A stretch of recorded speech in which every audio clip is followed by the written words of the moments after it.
One of the benefits of plant-based diets that has been particularly well documented recently is the connection between animal products, trimethylamine N-oxide, abbreviated as TMAO, and atherogenesis. Briefly, consuming animal products fosters the growth of intestinal bacteria that can convert the choline and carnitine found mostly in animal products into trimethylamine, or TMA.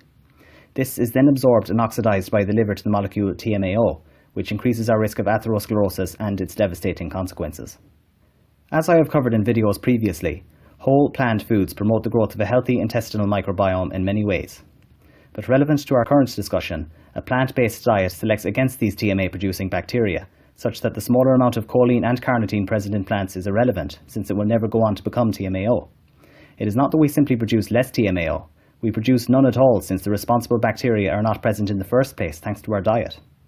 And not only that, but excessive choline itself may be a problem and is linked with cancer, possibly at least partly via this TMAO mechanism, another win for basing our diet on foods naturally lower in choline, plants. But one thing that is less often discussed is just how much lower are plants in choline. Carnitine is not an essential nutrient and we can synthesize all that we need, but the same cannot be said for choline. Our capacity for synthesis seems to be insufficient in the circumstances that have been studied, and it is recommended that we obtain some from our diet. We may get benefits from lower intake, but are there any potential risks from not getting enough? I'd like to start off our exploration of this topic with an examination of adequate intake in the general adult population to keep things simple, then move on to vegans specifically. The daily adequate intake level is set by the National Academy of Medicine at 550 mg for men and 425 mg for women. To put this in context, these numbers are actually quite high and can be difficult to hit regardless of diet. This is seen repeatedly in studies surveying choline intake across various populations. People are consistently not hitting these numbers. There are a number of ways of approaching this finding. The first is favoured by websites and individuals trying to sell you on supplements or unhealthy foods, speaking of the crisis of under-recognised choline deficiency. The second way is to dig a little deeper, look at the actual number of cases of inadequate choline intakes in these same studies, where it becomes clear that they are practically non-existent. So what's the deal? How can so many people be consuming less than the daily adequate intake and yet not end up being deficient? Well, first of all, where did they actually get these numbers from in the first place? The Institute of Medicine set the numbers back in 1998, based off one metabolic ward experiment done on 16 men in 1991. Essentially, they compared an intake of 500 mg with an intake of 13 mg, and found that 13 led to deficiency whilst 500 did not. They then added a margin of error to the 500, adjusted down a little bit for women, and that's where we get the adequate intake from to this day. In fact, it's so long since these numbers were set that the Institute of Medicine, as it was known back then, has actually changed its name in the interim.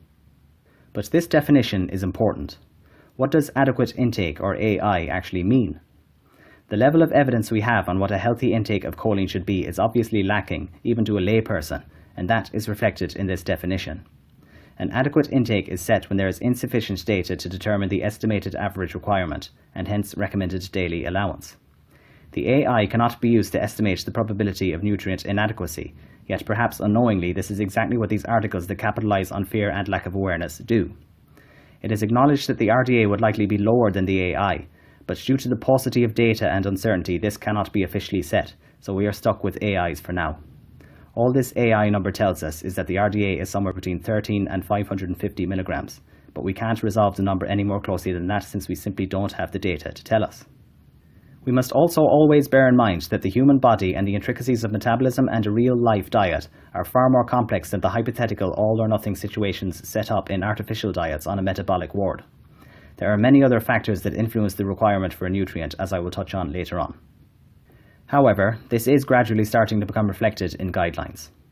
Whilst the National Academy of Medicine's AI is based largely on that sole metabolic ward experiment, we now have the large population studies looking at intake and rate of deficiency that I alluded to earlier, in addition to the benefit of 2 more decades of research. Based on these studies, in 2016 the European Food Safety Authority has set their AI a little lower at 400 mg for the general adult population, which is a lot more manageable. Perhaps more importantly, this intake level may also be safer due to the cancer and TMAO concerns we have already discussed, in addition to other potential negative health consequences of high choline intake.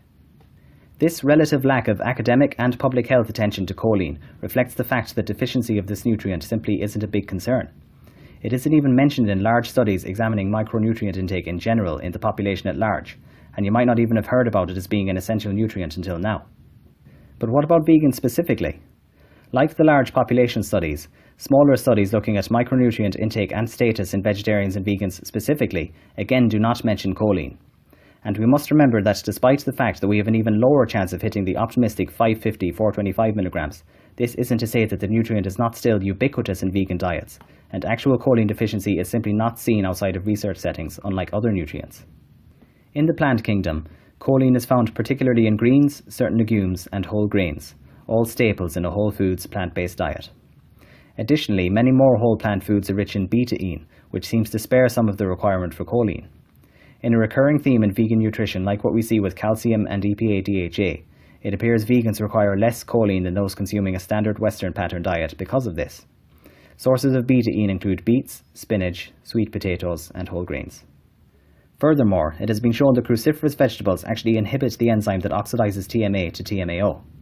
This sounds good, but more importantly, we must remember that the reason we are concerned with TMAO in the first place is because of the increased risk of cardiovascular disease and cancer. And of course, cruciferous vegetables lower our risk of cardiovascular disease and help fight cancer, in addition to all the other amazing health benefits. So with cruciferous vegetables, we get the benefit of a good source of choline without the downsides of this nutrient. Returning to the intestinal microbiota, which I began the video with, I'd like to mention one more potential benefit of how eating healthier ties into all of this. It has been shown that resveratrol, found in grapes, berries, peanuts, and pistachios, amongst other healthy foods, appears to decrease TMAO levels and resultant atherosclerosis in mice by remodeling their intestinal microbiota. One more reason to focus on healthy fruits and nuts. So to summarize all of this, there is a paucity of research into healthy intake of choline, and a common theme across the literature going right back to the 1998 recommendations through the last 20 plus years since is the call for more research in this area, in particular looking at graded intakes and to determine an EAR and RDA so we can stop relying on the out-of-date AI. Until this is done, there will be no easy way of knowing whether or not the ubiquitous choline intake of much less than 550-425 in the general population and in vegans is a problem. But for now, some comfort can be taken in the knowledge that choline deficiency appears to be rare in the general population and amongst vegans. However, to make sure you are getting enough, shoot for the EFSA's conservative recommendations by eating plenty of cruciferous vegetables and other greens, legumes, and whole grains, in addition to betaine and resveratrol-rich foods, and you should get the best of both worlds. Enough choline, but not so much that you convert some to that disease-causing TMAO. That's it, guys. Hope you found the video informative. Let me know in the comments if you've thought about choline in your diet before, or if this was the first time, if it was a nutrient you were worried about, or if this video helped assuage your concerns. Also, if there's anything you'd like clarification on, or you have any questions or comments, let me know and I'll get back to you. I have more videos coming up on perceived and actual nutrients of concern, so make sure you subscribe if you haven't already so you don't miss out on them. That's it for now though. Talk to you soon. Slán.